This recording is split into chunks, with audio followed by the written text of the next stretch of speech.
two things that have always gone hand in hand: violence and controversy. Just think about it. Look at movies. Take Kill Bill, for example. One of Quentin Tarantino's most iconic films and easily one of the most violent. In fact, if you didn't know, it's listed as the most violent movie on IMDb. And because of that over-the-top violence, it stirred up plenty of controversy. Like I said, violence and controversy go hand in hand. Video games, they're not off the hook either. Titles like Night Trap or Mortal Kombat, and let's be real, basically any Rockstar game have all been magnets of controversy. It's practically tradition at this point, but every now and then, a game doesn't just spark controversy. It pushes the envelope a little too far. Now, the upside, the game gets all the publicity. Knowing that you're not supposed to play the game makes you want to play it even more. It earns that bad boy rep. Now, the downside, it could alienate potential players or even get censored in certain countries. And in 2003, Rockstar released a game that did exactly that. It went too far. Welcome to episode 6 of the Rockstar Takeover. Today, we're stepping into the shadows to uncover Manhunt.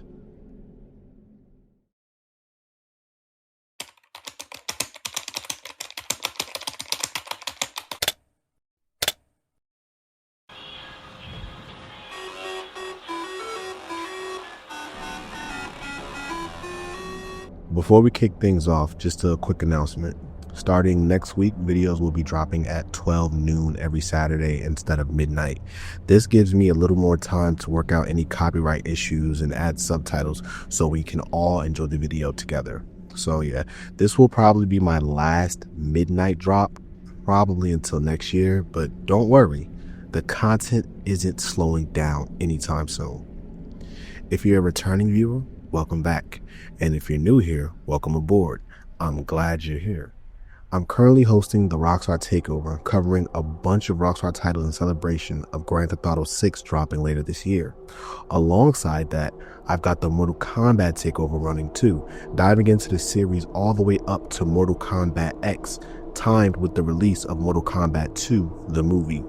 If either of those sounds like your kind of speed, hit that subscribe button and ring the notification bell so you don't miss a thing.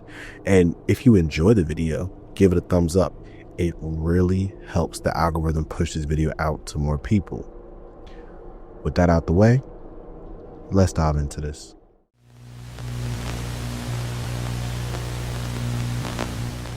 In case you missed my other Rockstar videos, let's rewind a bit so we're all caught up.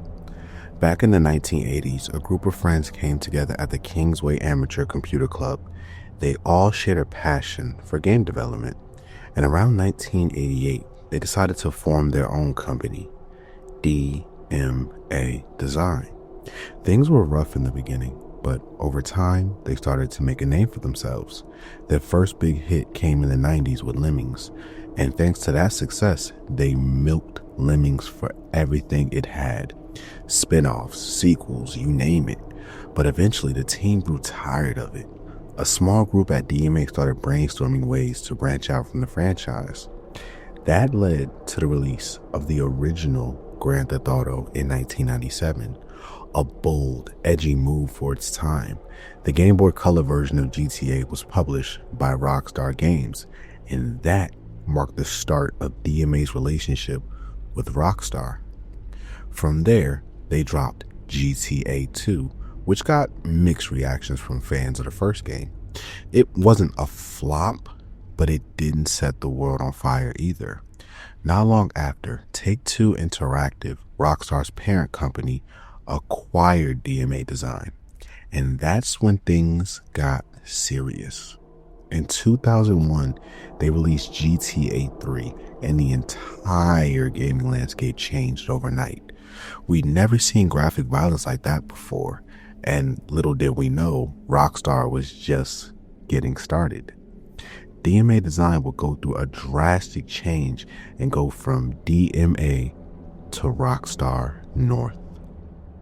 I'm happy to announce again that Grand Theft Auto, the next installment of the series, will debut exclusively on the PlayStation 2.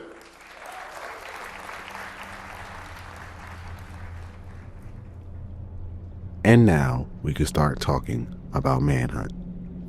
While GTA 3 was still in development, a small team at what was then DMA Design started working on a completely different kind of project, Manhunt. The concept, they wanted to create a game that made you feel like you were in the most dangerous game. Now, if you're not familiar with the most dangerous game, don't worry, I'll go into more detail during the analysis portion of the video. But the SparkNotes version. It's a story where two hunters end up hunting each other. Basically, the hunted becomes the prey. That idea, being the prey, is what really inspired the dev team. They didn't want you to feel powerful. They wanted you to feel like you were just trying to survive. The goal wasn't domination, it was desperation. In an IGN article from 2003, it stated, Manhunt, created by a different internal team that the GTA group at the Scottish Development Studio, began the project almost 3 years ago.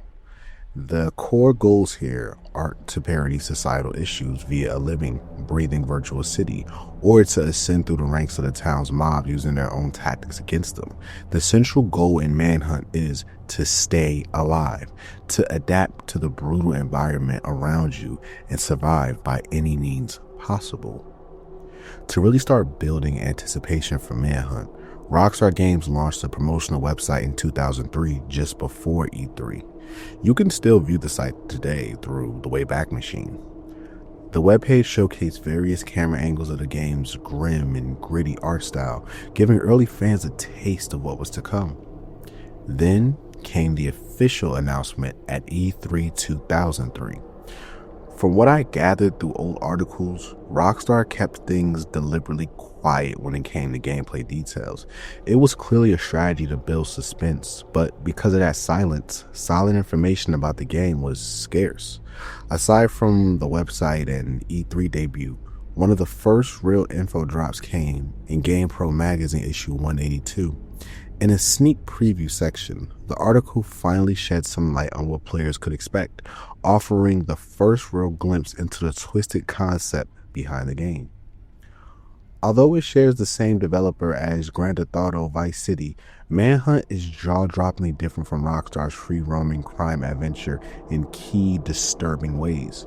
In Manhunt, you play as James Earl Cash, a condemned man whose execution is stopped by a short, mysterious figure known as the Director. In a lawless society of rundown buildings and squalor, Cash's savior has placed a price on a recently spared man. However, there's a catch. Cash can earn his freedom by being filmed stealthily, taking out his pursuers, mostly gang members, in nasty, violent ways. In short, become the star of the Director's sick snuff films. Manhunt emphasizes stealth over brute force. You are forced to kill enemies with weapons that range from a plastic bag to a shard of glass. As you progress through each mission, your inventory of weapons radically expands to include baseball bats and pump-action shotguns. Based on early preview assets, Manhunt's somber visual scheme is a perfect complement to the game's theme. One of the most striking visual effects occur when Cash goes in for a kill. When he's successful, the perspective takes a point of view of a video camera, akin to something out of the unsettling, repugnant movie 8mm. Manhunt is sure to turn a lot of heads when it hits store shelves this fall. Fans didn't have to wait long after that. The article dropped in November 2003, and just shortly after, on November 19th, 2003, Manhunt officially hit store shelves, dragging players into its grotesque, violent world.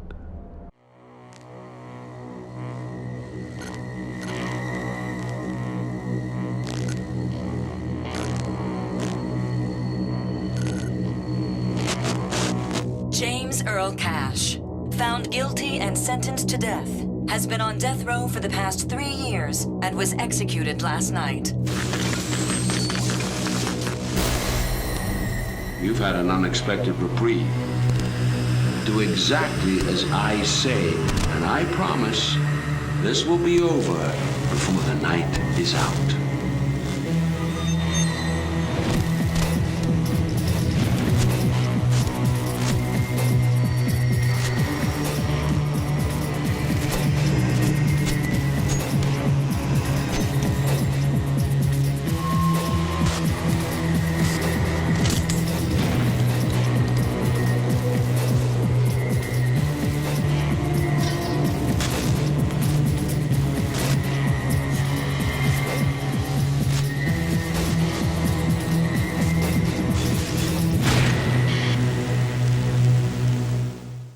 Rated M for mature.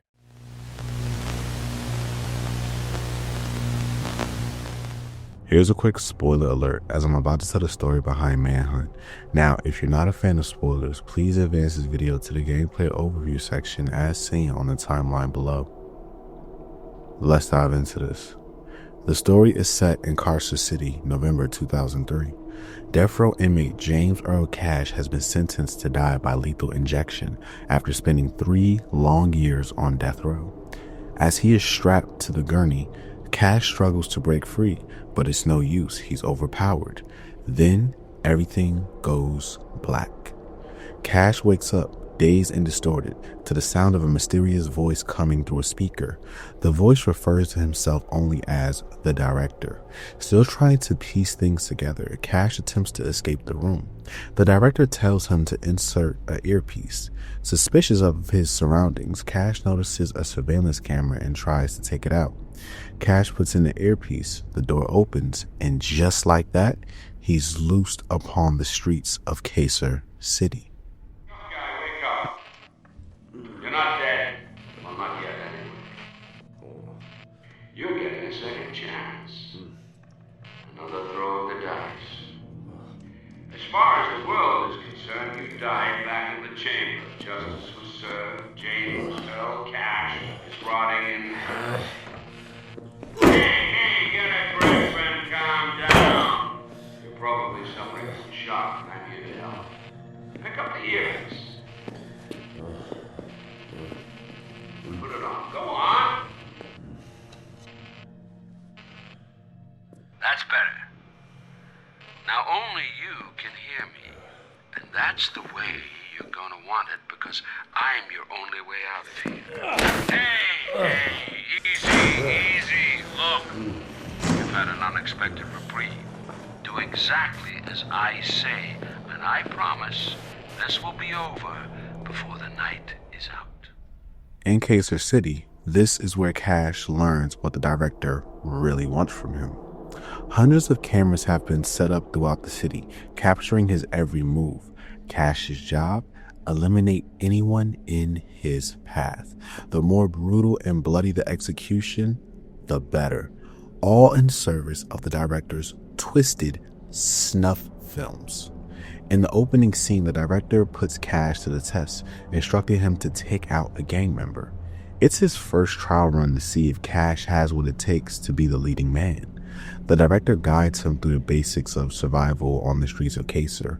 After picking up the essentials, Cash drops down a chute into an alleyway, leading him into a forgotten part of the city, sealed and repurposed for the director's sick productions. From this point on, Cash has to move in the shadows, taking out anyone who crosses his path with stealth and precision. He soon reaches a locked gate and is forced to find another way through. He comes across a hood with a crowbar and takes him out and pushes forward into the abandoned library.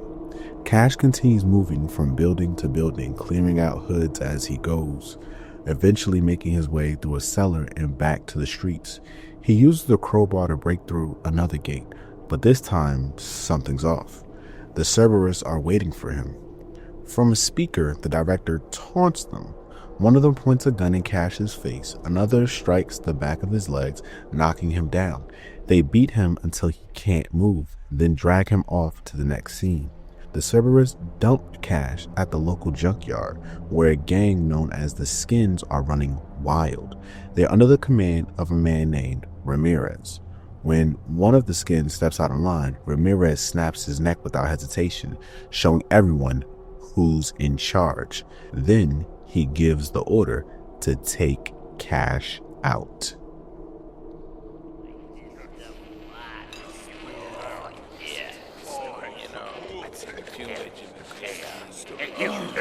I'm here. I gotta tell you something.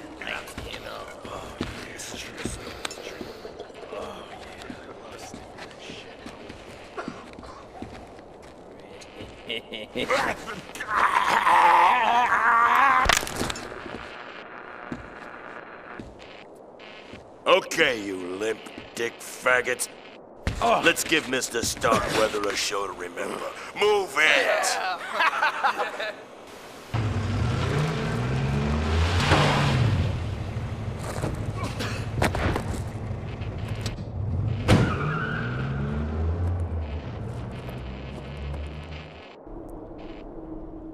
Cash makes his way through the junkyard, narrowly avoiding death, only to find himself blocked in by another gate. This time guarded by members of the Skins wielding nail guns. He quickly takes them out and pushes forward into the next area of the junkyard. Security is tight. The Skins are everywhere. To move past distracted Skin members watching some content, Cash has to cut the power. Up ahead there's an exit, but of course, it's not that simple. Their way is blocked out by fridges. There's a huge crane nearby that can clear the path, but it's out of glass.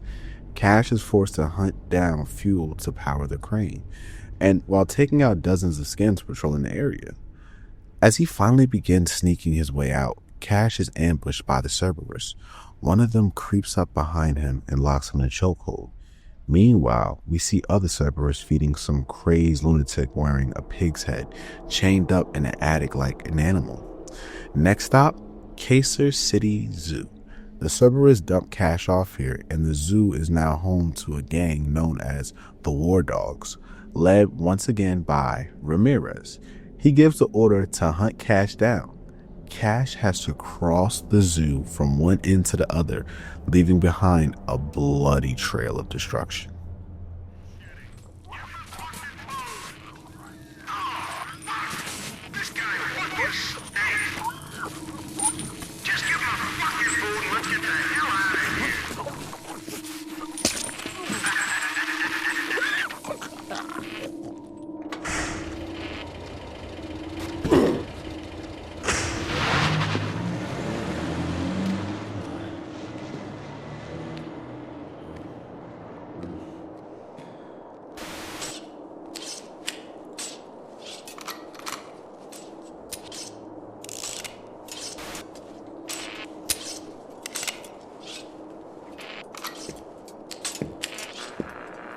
Fall in and listen up.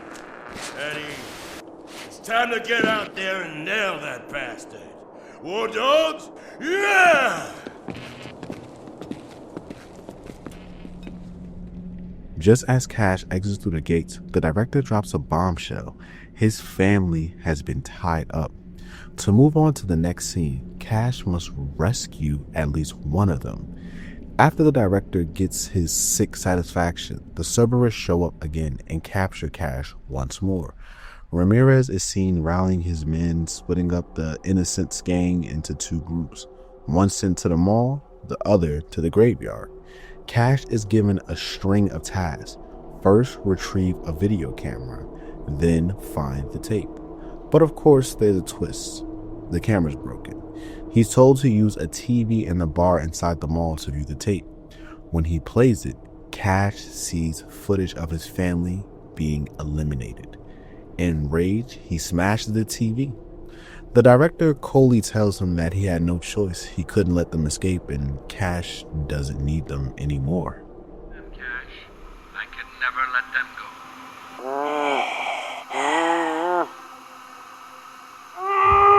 Where were your family when you were facing your final moments in the chamber anyway? You've left your old life, your old self behind. I'm all the family you need now. Soon after, the director reveals that he has a partner for Cash, but the guy's been captured by the Innocents. Cash has to rescue this bum and lead him through a series of lock gates, which the director is monitoring via camera. The only way out is keeping the bum alive. Eventually, they make it to the graveyard. Cash eliminates the remaining innocents and enters the tomb. From there, he finds himself in a not-so-abandoned factory, swarming with Cerberus. Luckily, he's now armed with a shotgun and more than capable of taking them out. Just as he's about to leave the factory, Cash is blindsided again, ambushed, sedated, and hauled off to Darkwoods Penitentiary.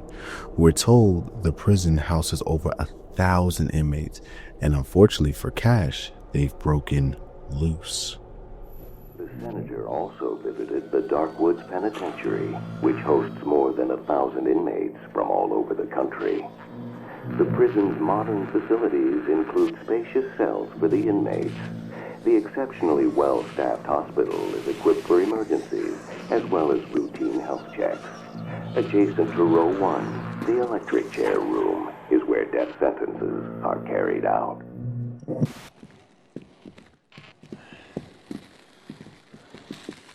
here. Drop him.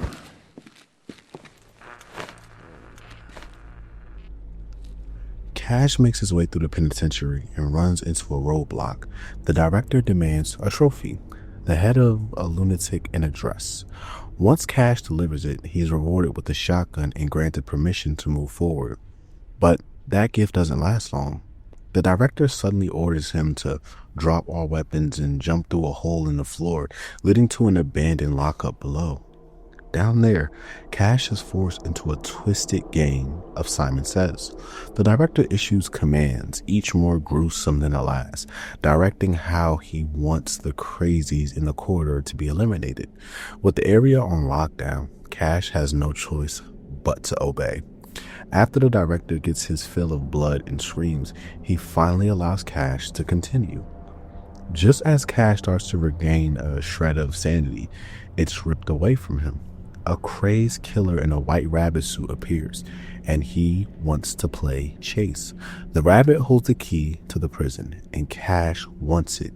What follows is a deadly game of cat and mouse through the halls, with Cash mowing down dozens of Smileys in pursuit. With nowhere left to run, the rabbit dashes outside toward the control tower. As Cash steps out of the cells, it becomes clear that the director didn't put much trust in the Smileys. He's got Cerberus units monitoring everything. Cash is forced into another brutal fight, but he takes them all down, eventually stripping the rabbit of both its head and the key. Elsewhere, Ramirez is informed that Cash has slipped his leash and needs to be brought to heel by any means necessary. Under the director's orders, the war dogs intervene. Ramirez ambushes Cash and beats him down, once again stripping him of all his weapons. He then releases him into the wild, giving him a head start. The game has changed. Now it's hide and seek, and Ramirez has strength in numbers. You assholes, he's down there somewhere.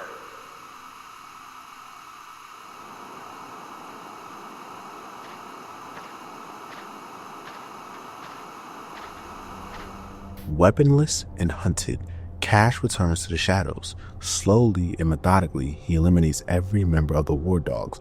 Sensing his own end is near, Ramirez retreats into an abandoned apartment complex and manages to call for backup.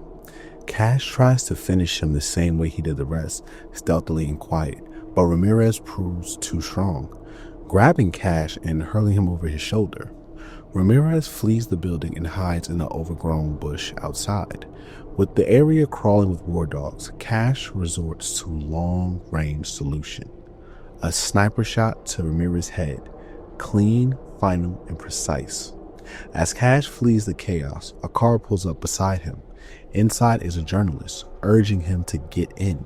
Confused, Cash hesitates, but eventually tells her to pull off so she can explain. It's here that Cash finally learns the name of the man behind it all. The director's name is Starkweather. The reporter reveals she witnessed his supposed execution and has been following him for months, building a case. Cash insists they head to her apartment where she can grab the report. file it, and finally take Starkweather down for good.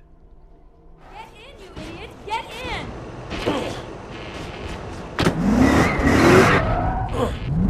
Pull over! Pull over! Who are you? I've seen your face before. Get off of me! I'm a reporter! I was at your execution! Keep talking. I've been following Starkweather's little operation for months. Who's Starkweather? The guy that's been talking you through this whole circus of death? Look, I've got all I need to expose that sick bastard, but he's definitely on to me now. So I have to get back to my apartment, collect my material, and get out of town before I become another one of Starkweather's extras. You can bring him down? This Starkweather? Absolutely. This is gonna make my career. Okay, let's go. Huh? To your apartment. Drive! Starkweather contracts Gary Schaefer, the chief of the Carcer City Police Department, instructing him that it's their job to clean up the city's mess, clearly referring to Cash being on the loose. Under Starkweather's orders, the corrupt CCPD surrounds the reporter's apartment and locks down the surrounding streets. Anticipating the ambush, Cash tells the reporter to pull over 2 blocks away so they can maintain the element of surprise. He instructs her to stay hidden while he fights his way to the apartment. Once inside, Cash makes a decision. He's going to thank the director personally for this second chance. He leaves the reporter behind and heads towards the subway. Everything I need is in that box under the table. Good. Take it and get out of town. But you're not coming with me? I'm going to deal with Starkweather personally. Thank him for my second chance. You're my backup if I don't make it. Have a nice life. After a brutal battle with Carcer City SWAT, Cash exits through the subway tunnels, having wiped out most of the squad. Meanwhile, Pigsy is shown escaping captivity from an undisclosed location. On the other side of the subway, Cash finds himself at the train tracks, where he's ambushed again by more SWAT units and CCPD officers. It looks like the end. Cash is surrounded, but suddenly, the Cerberus appear from behind and massacre the remaining SWAT members, taking Cash with them. They pull into a garage near Starkweather's mansion, only to discover that Pigsy has broken free and is on a rampage. The Cerberus briefly consider eliminating Cash, but are forced to leave when they detect the disturbance. They leave him unattended outside the van. Cash seizes the opportunity and escapes, making his way through Starkweather's mansion. He enters through a cellar door and begins navigating the estate, cutting down Cerberus soldiers if they were nothing. Realizing Cash is closing in, the Cerberus initiate a lockdown and disable the elevator. Their commander demands the key and orders another to shut off the elevator motor. Cash intercepts and eliminates them both, restores power to the elevator, and rides it up to the attic.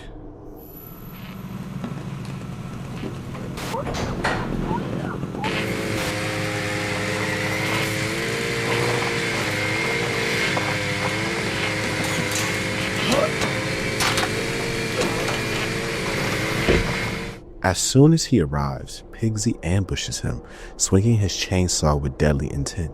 Cash narrowly escapes through the roof of the elevator, but loses all his weapons in the process. Once again, unarmed, Cash is forced into the shadows, using whatever makeshift tools he can find to wound the deranged killer. After a few brutal encounters, Pigsy flees. Cash gives chase, only to be attacked again. He eventually lures Pigsy towards a loose attic vent. When he crosses it, the vent collapses under his weight. Pigsy falls, dropping his chainsaw as he clings to the edge. Cash grabs the chainsaw and finishes him off once and for all. Cash heads towards Starkweather's room, but the door is locked. Starkweather sends the last wave of Cerberus to deal with him. Forced back into the attic, Cash used the chainsaw to tear through the elite guards. With the way clear, he finally opens the door to confront Starkweather. Starkweather fires on sight, but Cash takes cover and charges. Starkweather begs for his life, but there's no mercy left. Cash silences him the only way this story could end, with a chainsaw. Cash, I made you!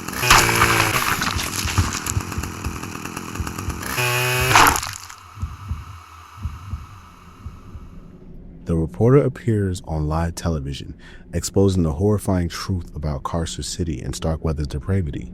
She reveals that the police chief, Gary Schaefer, was linked to the snuff film operation and will stand trial. His lawyer states that he will plead not guilty. Acclaimed movie maker Lionel Starkweather has been found dead today, along with several of his bodyguards, at his estate at the Wapona Hills residential district. In what investigators are calling a bloody vendetta, an unknown assailant infiltrated the compound, killing Starkweather, but more interestingly, leading police to the site of a snuff film ring being run from the estate's confines. Linked to this ring is Carcer City's own police chief, Gary Schaefer, whose lawyer stated that he intends to plead not guilty.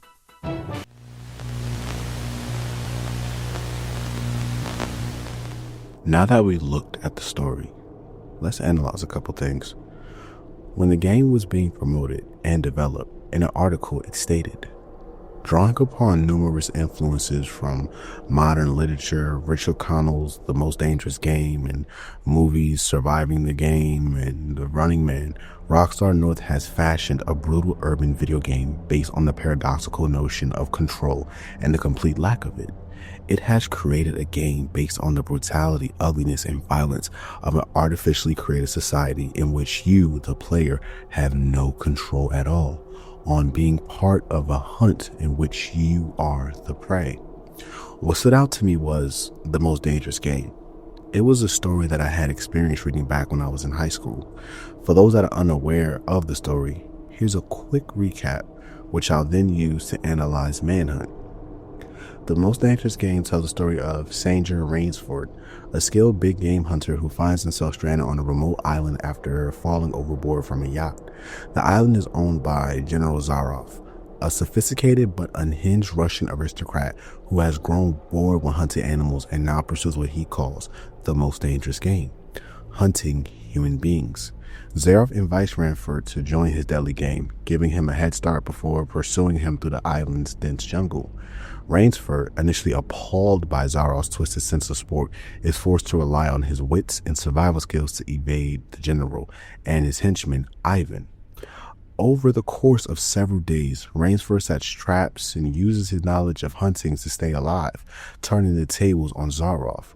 The story culminates in a final confrontation where Rainsford outsmarts Zaroff and ultimately defeats him, surviving the ordeal and reclaiming his freedom. The narrative explores themes of civilization versus savagery, the ethics of hunting, and the instinct of survival. Both The Most Dangerous Game and Manhunt share striking thematic and narrative similarities centered on the concept of human beings hunted for sport. In both stories, the protagonists Rainsford in The Most Dangerous Game and James Earl Cash in Manhunt find themselves forced into deadly games where they are hunted by sadistic antagonists for the entertainment or satisfaction of others. The central conflict in each is a life or death struggle, with the hunted using their wits, resourcefulness, and survival instincts to outmaneuver and ultimately confront their hunters. A key similarity is the blurring of lines between hunter and hunted. Both works explore how quickly the roles can reverse and how the experience of being a prey can force the protagonist to adopt violent or morally ambiguous tactics to survive. In The Most Dangerous Game, Rainsford, initially a hunter, becomes the hunted and must set traps and use cunning tactics to turn the tables on Zaroff, eventually becoming a hunter of men himself. Similarly in Manhunt, Cash is initially a victim, but gradually becomes more aggressive and capable, using stealth and violence to survive and eventually confront those orchestrating the deadly game. Both stories also delve into questions of morality and the nature of violence. They challenge the justification of killing for sport and examine the psychological impact on those involved, whether as hunter or hunted. The isolated settings, an island in The Most Dangerous Game, and the desolate urban environment in Manhunt serve as microcosms where societal norms break down, allowing the antagonists' twisted ideologies to flourish and forcing the protagonists to confront their own limits and ethics. The core theme of this video is simple. Manhunt went further than most violent games ever dared to. One of the biggest reasons I say that is because of its connection to snuff films. Now, if you're not familiar with the term, a snuff film, by definition, is a type of film that depicts actual homicide, often produced for profit. In other words, it's a murder as entertainment. These kinds of videos have long been the stuff of urban legends and dark web horror stories, where the deepest corners of the internet, what people call the dark net, are said to host some of the worst content imaginable. We're talking illegal substances, hitmen for hire, and of course, snuff films. Now, I'm not a criminal justice expert, but I think we can all agree that homicide is illegal. Still, there's a twisted fascination with these types of videos, people who find pleasure in them, and that's what Manhunt taps into. In most video games, taking out enemies becomes second nature, just part of the gameplay loop. But in Manhunt, it's not just more graphic, it's the point. Violence isn't just a mechanic here, it's encouraged, glorified, and packaged as entertainment within the game's world. It's kind of wild to think back in the 90s when Mortal Kombat was considered the peak of video game violence.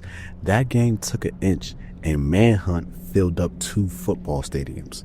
The protagonist, James Earl Cash, often feels less like a character and more like an avatar for us, the players. He's constantly at the mercy of Starkweather, who literally scripts Cash's life, shaping the world around him for the sake of good footage. He's not just a villain. He's the embodiment of voyeuristic control. Throughout the game, Starkweather's delights watching Cash take out gang members in increasingly brutal ways. His commentary makes the whole experience feel like a twisted movie set. It's uncomfortable, but it forces us to think about what we've been doing and why we're doing it. The only thing that slightly balances this brutality is the game's stealth focus. But even then, death is inevitable. It's baked into the design. You can't escape it. And that's kind of the point. Manhunt becomes a metaphor for a lack of control. Cash isn't just steering the wheel. He's just along for the ride. A star in someone else's production. Just like us, he's being watched, directed, manipulated. But what saves the game from being pure exploitation is the second half, where Cash begins to reclaim his control. His journey becomes a brutal, blood-soaked shot at redemption, a second chance. And maybe, just maybe, that's what makes it so compelling. Maybe that's why the game went too far. But something else that crossed my mind. What if this entire story was happening inside Cash's head? If you've seen my Silent Hill 2 retrospective, you might remember when I brought up Lost Highway, a film by David Lynch. In it, the main character, Fred Madison, is on death row for eliminating his wife. While waiting for execution, something strange happens. He transforms into another man entirely, Pete Dayton, and is seemingly given a second chance. But through Pete's story, we begin to see the cracks in Fred's psyche. It's never clear what's real and what's imagined. That ambiguity, that surreal breakdown of reality, makes it safe to say that Fred's entire second chance is just a psychological construct. And Manhunt has that same eerie undercurrent. James Earl Cash is on death row, literally moments from execution, but then he survives lethal injection. It's never explained how or why. Was it a botched procedure, a setup from the beginning, or maybe it never happened at all? If we look at the story through a psychological lens, Starkweather begins to feel less like a real person and more like a manifestation of Cash's inner torment, his guilt taking on grotesque forms. The way Starkiller orchestrates brutal trials, always watching through security cameras, parallels how guilt turns us into our own worst observers. Just like the VHS tapes in Lost Highway that reveal Fred's repressed violence, the constant surveillance in Manhunt could symbolize Cash being forced to confront the things he's done. In that sense, every gang member isn't just a thug to be killed. They could be fragments of his psyche, stand-ins for his past sins, or representations of how society views him. And Carcer City? Maybe it's not a real city at all. Maybe it's a hellscape created by Cash's own mind, a purgatory where he's being judged again and again. This interpretation lines up with Manhunt's themes of dehumanization and media exploitation. Starkweather's sick obsession with violence might not just be about entertainment, but about Cash's internalized self-loathing, his need to be punished, to suffer. In the game's ending, the final confrontation with Starkweather could be symbolic. Either Cash has finally accepted his fate and is ready to die, or he's completely lost himself in the madness. Rockstar has never confirmed this reading, but like Lost Highway, the ambiguity works in his favor. The unexplained resurrection of the director's omnipresence and the twisted snuff film framing, it all feeds into the idea that what we're witnessing may not be reality, but a mental reckoning. In the end, whether Manhunt is literal or metaphorical, its horror isn't just in the bloodshed. It's forcing us and Cash to grapple with the true weight of violence.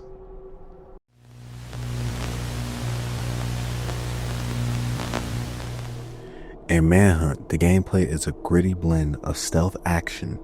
You play as James Earl Cash, and your main goal is simple: survive and escape Carcer City.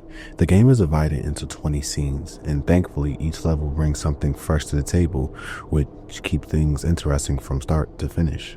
At its core, you got two main playstyles: hunting and hiding. You'll spend most of your time navigating different areas of Carcer City, each with unique objectives. Sometimes you have to execute every enemy in an area to move on. Sometimes it's all about sneaking past undetected. Other levels ask you to use specific weapons or even protect someone.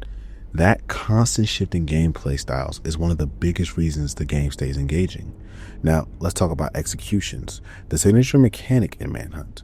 Executions are stealth kills using a variety of brutal weapons, and Rockstar went all out with the lineup. We're talking plastic bags, glass shards, baseball bats, nightsticks, chainsaws, wires, you name it. To pull off an execution, you need to attract the enemy's attention using distractions like knocking on walls, kicking cans, or tossing bottles. It's similar to the distraction system in Metal Gear Solid. The enemy awareness system is color-coded on the radar. Yellow means calm, orange means cautious, and red means alert and dangerous. Once you lure an enemy close and they turn their back, you will lock onto them with L1, sneak up while holding square, and watch the kill meter change colors from white to yellow to red. The longer you hold, the more brutal the elimination. Red is the most violent and cinematic and takes the most timing and patience to pull off.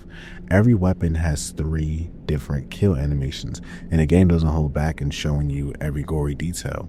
The camera zooms in to make sure you feel the brutality of it all. But Manhunt isn't just about stealth kills. The game features over 10 firearms, everything from revolvers and shotguns to AK-47s, submachine guns.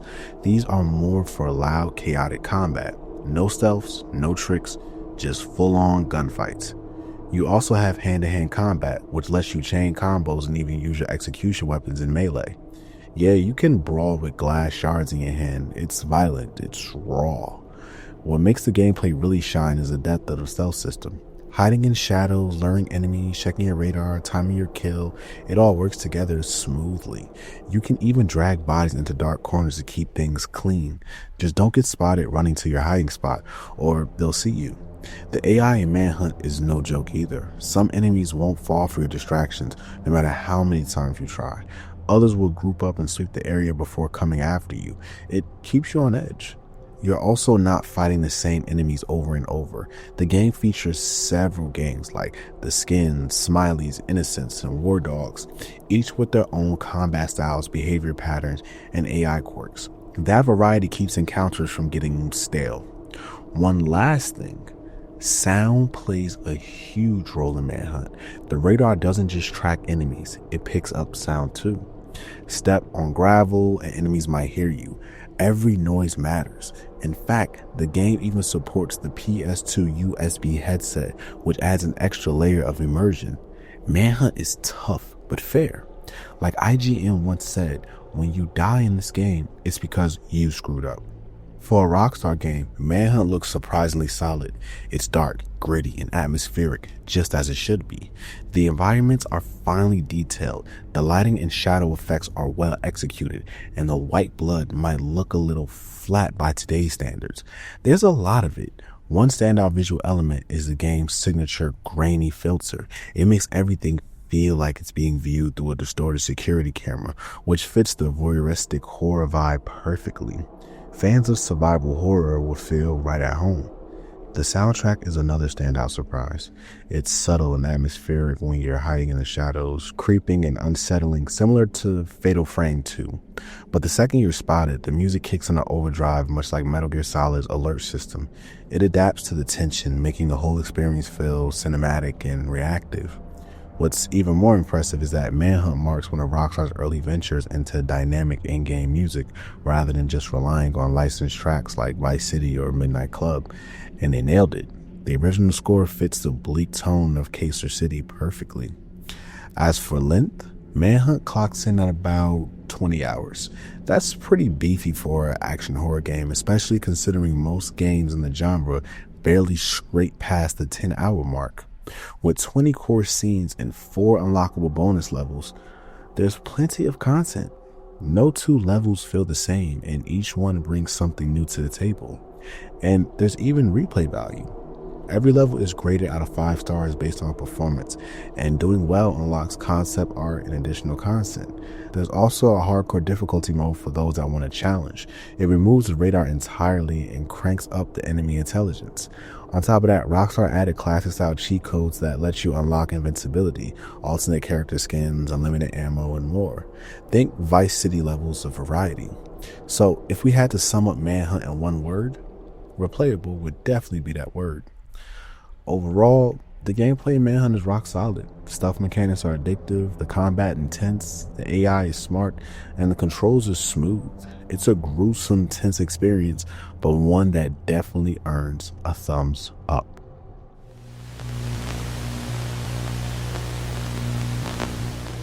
Manhunt originally dropped on November 9th, 2003 for North American markets, and just a couple of days later on November 21st, 2003 for European markets. The PlayStation 2 version was the first release, and it ran at 480i only.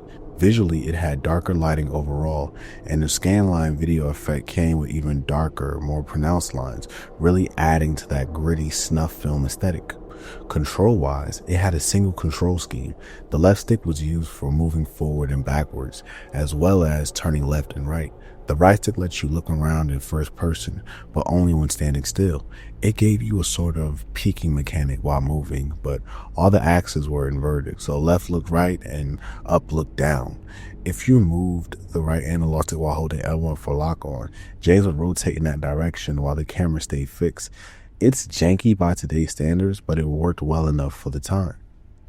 The Xbox and PC ports of Manhunt released a few months later on April 20th, 2004 for North American markets and April 23rd, 2004 for European markets. The Xbox version came with some upgrades, including support for progressive scan and a widescreen option. Big step up visually. As for controls, you got 2 different schemes. The first one mimicked the PS2 setup, with the first-person camera control on the right stick. The second scheme gave you a full dual-stick movement, left for moving and strafing, right stick for looking around. In this mode, horizontal movement was no longer inverted, so left actually looked left, and you had the option to toggle vertical inversion on or off. This version featured higher quality textures and more detail overall, but it did come with some drawbacks. The frame rate could dip, especially during intense moments, issues that were largely smoothed out if you played it on a backwards compatible Xbox Series console. Another trade-off, the FMV cutscenes were more compressed and lower quality compared to the PS2 version, which helped reduce the overall file size.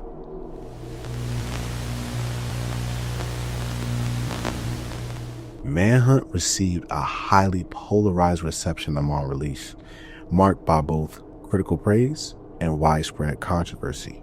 Reviewers and players often highlighted its intense atmosphere, describing the game as dark, brutal, and uniquely disturbing. Many found the experience immersive, crediting the game's use of sound, voice acting, particularly Brian Cox as the director, and its gritty, relentless tone for keeping players on edge throughout. The game's stealth mechanics and challenging gameplay were also praised, with some players noting its addictive and rewarding nature for those who enjoy tense strategic action. However, Manhunt was also criticized for its repetitive missions and occasionally frustrating controls and camera system. Some reviewers felt that the gameplay could become monotonous, especially in later levels where focus shifted from stealth to more direct combat. Despite these drawbacks, many still recommended the game for its atmosphere and originality, even if they acknowledged it was not the most mechanically refined title. Manhunt faced intense controversy upon its release, primarily due to its graphic violence and the realistic sadistic nature of its gameplay. The game's execution scenes, which required players to perform increasingly brutal stealth kills, drew criticism from politicians, media, and advocacy groups. Even some Rockstar employees expressed discomfort, with one describing the project as crossing a line in terms of realism and brutality. United States Representative Joe Baca cited the game as teaching children vicious, sadistic, cruel methods to kill, fueling debates about the psychological impact of violent video games on young people. The controversy reached its peak in 2004 when the game was linked by the media to the murder of 14-year-old Stefan Pereira in the UK. Initial reports incorrectly claimed that the perpetrator was obsessed with the game, prompting the victim's parents to call for a ban and file a lawsuit against Rockstar and Sony. However, police investigations found no evidence connecting the game to the crime, attributing the murder to a drug-related robbery, and the case against the game's creators was eventually dropped. Despite this, the association with real-world violence intensifies scrutiny and calls for bans. As a result of this content, the surrounding controversy, Manhunt was banned or refused classification in several countries. Australia banned the game outright, making it illegal to sell, hire, display, or advertise the title, with significant penalties for violations.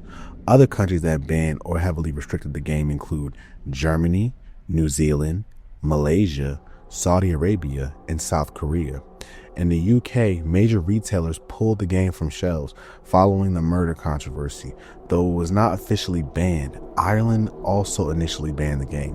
In most regions, the game remained available but continued to stir debate about the influence of violent media. The game's graphic violence and sadistic themes sparked significant controversy and moral panic, particularly in the UK, where it was linked, albeit incorrectly, to real-life violence. This notoriety only fueled its cult status, with some players appreciating its willingness to push the boundaries and confront the player with uncomfortable questions about violence in the media. Ultimately, while Manhunt was not universally acclaimed and remains divisive, is often remembered as a bold, atmospheric, and provocative work that left a lasting impact on the gaming landscape.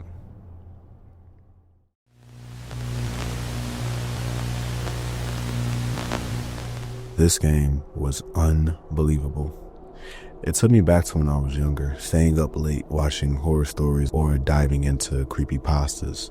I remember listening to people talk about the dark web and seeing those animated horror stories where someone claims they stumbled onto something horrifying deep in the dark net.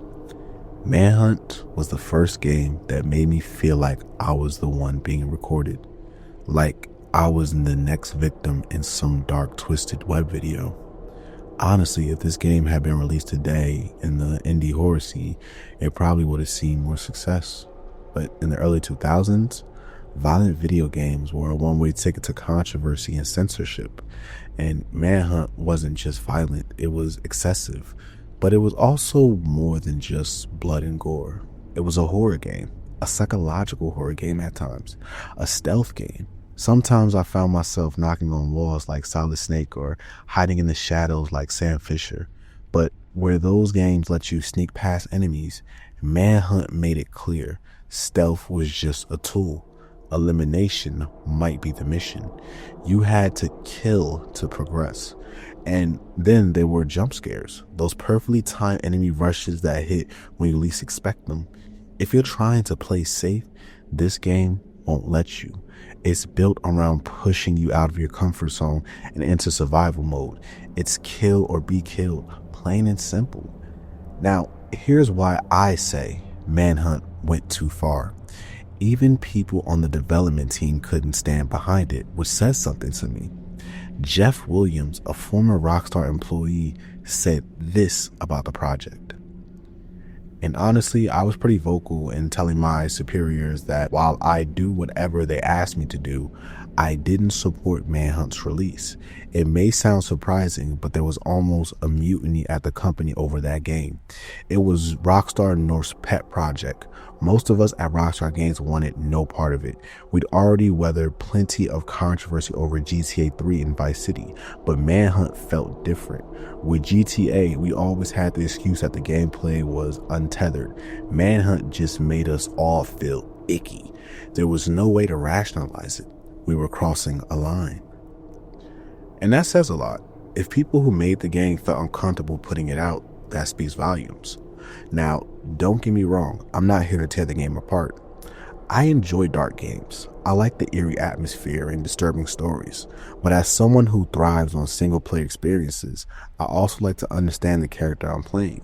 And with James Earl Cash, that's tough. He doesn't really have a defined personality. Most of the time, it feels like we're the ones in the game.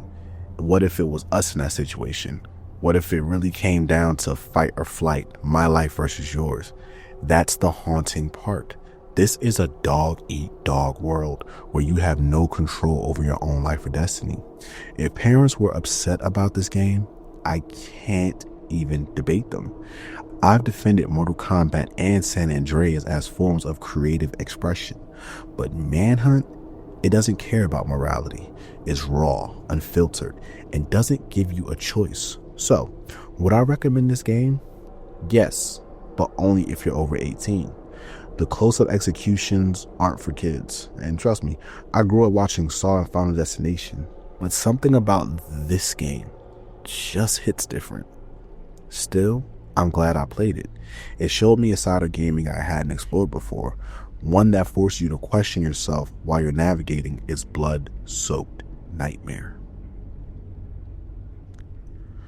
Kind of a shorter video this time, but if you made it to the end, I appreciate you. I hope you enjoyed the video. Dropping a thumbs up really helps push this video out and grow the channel.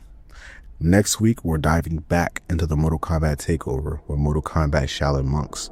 Then, in 2 weeks, we return to the Rockstar takeover with Red Dead Revolver. Also, starting next week, new videos will be dropping at 12 noon on Saturday. So, if that sounds like your kind of speed, make sure to hit that subscribe button to stay in the loop. This is the Retro Phantom, signing out.